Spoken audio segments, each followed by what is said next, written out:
अब हम इसी समीकरण युग्म का प्रतिस्थापन विधि से हल निकालते हैं।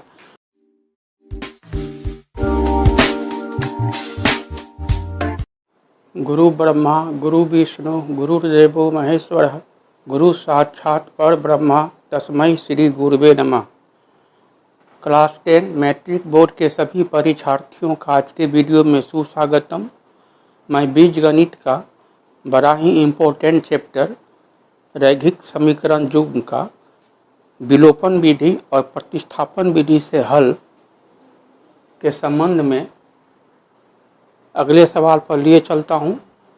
बिहार सरकार का जो बीटीसी पटना का मैथ का एक्सरसाइज 3.4 का अगला सवाल पे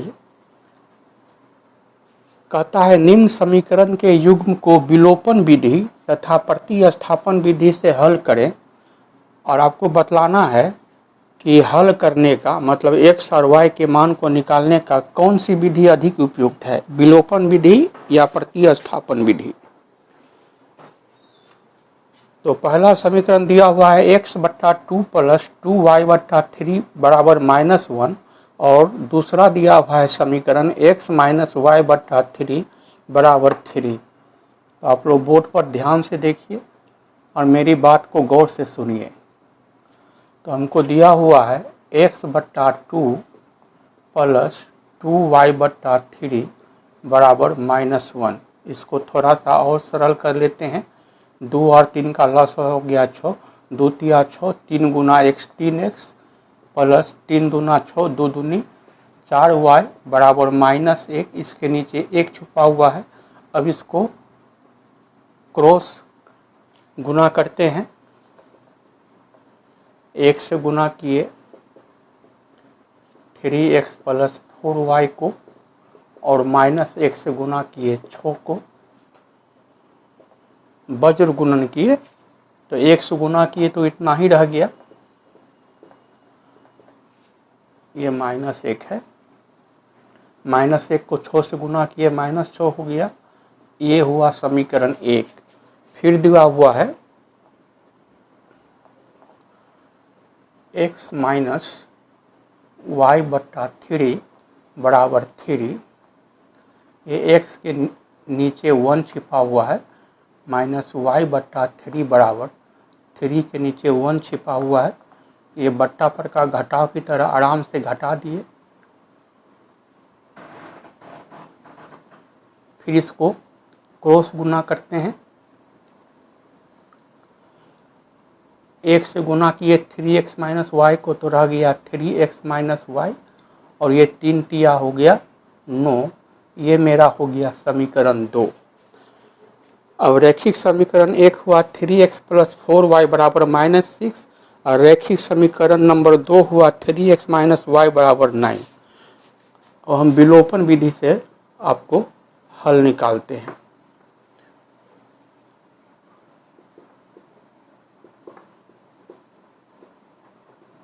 विलोपन विधि से हल निकालते हैं।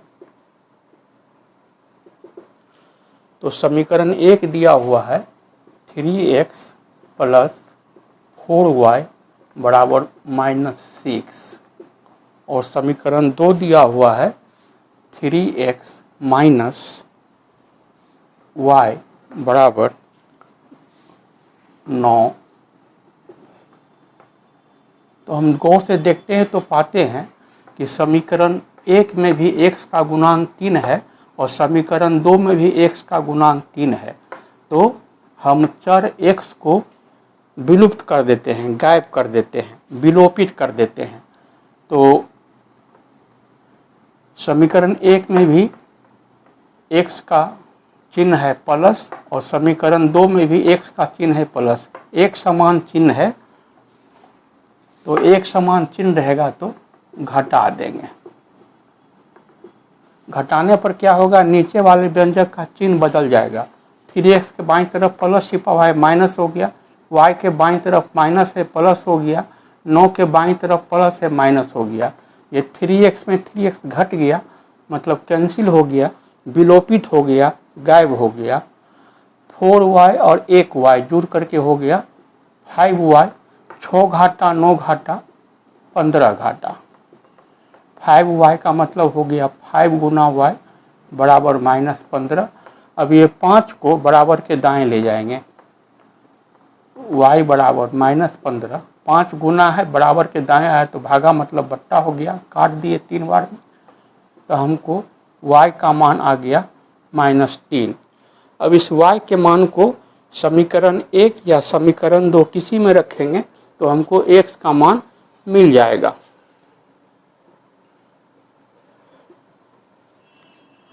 अब समीकरण 2 में y का मान जो आया है -3 वो रखते हैं। तो समीकरण 2 है मेरा 3x - y = 9, या 3x बराबर 9 माइनस y को बराबर के दाएं ले गए प्लस y हो गया, या 3x बराबर 9 प्लस y का मान रख दिए -3, या 3x बराबर 9 प्लस -3, या 3x = 6, या x = 6। 3 गुना x है, 3 को बराबर के दाएं लगे तो बट्टा में चला आया, 3 दूना 6, हमको x का मान आ गया 2। तो इस प्रकार हमको विलोपन विधि से हल निकल गया। हल मतलब x का मान और y का मान। तो x का मान हमको आता है 2 और y का मान आता है हमको -3। तो विलोपन विधि से बड़ा ही कम समय में और बिल्कुल ही आसान तरीके से हल निकल गया। अब हम इसी समीकरण युग्म का प्रतिस्थापन विधि से हल निकालते हैं। आप लोग बोर्ड पर ध्यान से देखिए और मेरी बात को गौर से सुनिए। अब हम रैखिक समीकरण युग्म का प्रतिस्थापन विधि से हल निकालते हैं। प्रतिस्थापन विधि से हल निकालते हैं। तो मेरा समीकरण 1 है 3x + 4y बराबर -6, ये समीकरण 1 है। और दूसरा समीकरण है 3x - y = 9।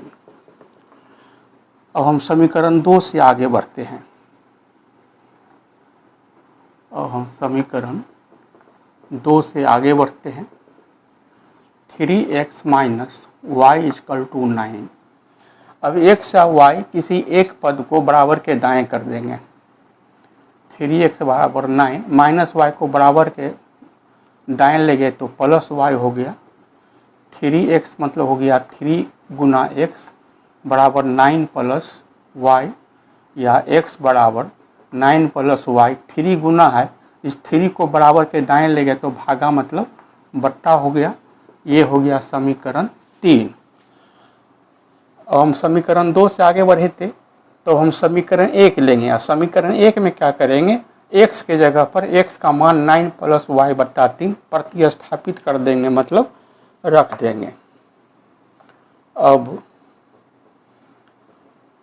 समीकरण 1 में x बराबर 9 प्लस y बट्टा 3 प्रति स्थापित करने पर, तो समीकरण 1 है मेरा 3x + 4y बराबर -6। हमको x का मान रखना है तो x वाले पद को ब्रैकेट में डाल दिए। 3x मतलब हो गया 3 गुना x प्लस 4y = -6, या 3 गुने x की जगह पर x का मान रखेंगे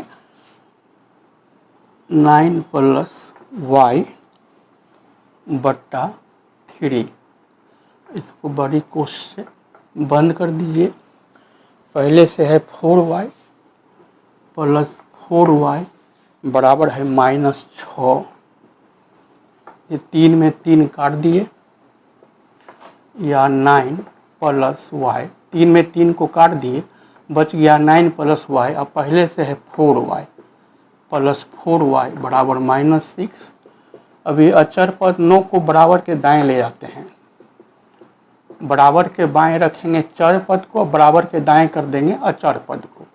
तो 9 बराबर के दाएं आया तो -9 हो गया, 4y और 1y हो गया 5y, 6 घाटा 9 घाटा हो गया 15 घाटा -15, 5 गुने y बराबर -15, या y बराबर -15। 5 को बराबर के दाएं ले गए, बट्टा में चलाया, काट दिए, 5 दिया 15, y का मान आ गया -3।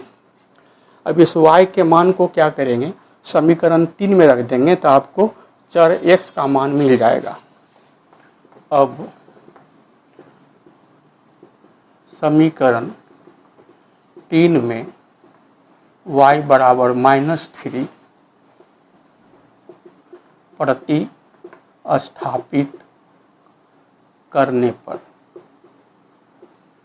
तो समीकरण 3 है मेरा x बराबर 9 प्लस y बट्टा 3, या x बराबर 9 प्लस y का मान y के जगह पर -3 रख दिए बट्टा 3, या x बराबर 9 प्लस माइनस हो गया -3 बट्टा 3, या x बराबर 9 में 3 घट गया बचा 6 बट्टा 3, काट दिए 3 दूना 6, हमको x का मान आ गया 2। तो हमको प्रतिस्थापन विधि से हल निकल गया। हल मतलब x का मान और y का मान। तो x का मान आया 2 और y का मान आया -3। तो आप लोग देखें कि विलोपन विधि में समय भी कम लगा, बड़े ही आसानी से हल निकल गया था x और y का। तो हमसे पूछ रहा था कि कौन सी विधि अधिक उपयुक्त है, तो लिख देंगे विलोपन विधि से हल ज्ञात करना अधिक उपयुक्त है, और आपका आंसर हो गया। आप सभी परीक्षार्थियों से मेरा निवेदन है कि लाइक सब्सक्राइब शेयर ज़रूर कीजिएगा।